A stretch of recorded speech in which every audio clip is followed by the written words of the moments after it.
Lakay. Ayan. Pero punta na natin ang update mula dyan sa Malacanang kay RH14, Leth Narciso. Miss Leth.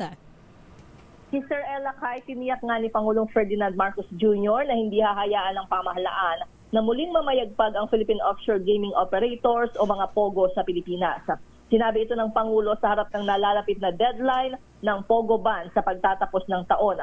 Ayon kay Pangulong Marcos, ang sino mang magtatangkang magpatuloy ng iligal na operasyon ng POGO ay haharap sa buong puwersa ng batas.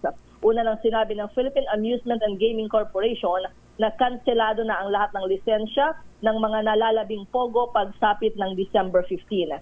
Iginit naman ni DILG Secretary John V. Remulla na hindi gaanong kalakihan ang mawawalang kita sa gobyerno sa pag-alis ng mga POGO dahil ayon sa NEDA ay nasa 0.25% ng total GDP lamang ang maaapektuhan na maaari namang bawiin sa pinalakas na revenue measures ng Department of Finance.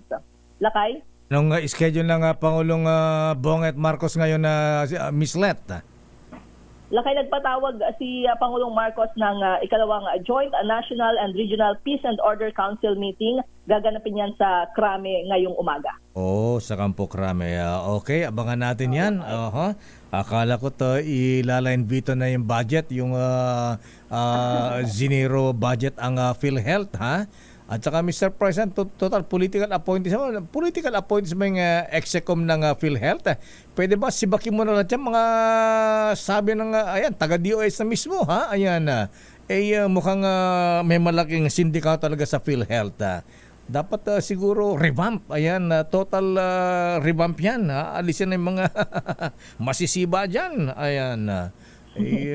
Pagkatapos pagka nasa Senado muntik na ro dibdiban ni Senator Robin Padilla yung maangas niya na nagpunta diyan sa Senado ha nung recess huwag kang maangas. Huwag kang mayabang dito, sabi ng Robin Padilla na kala daw nung nakita didibdiban ayan okay.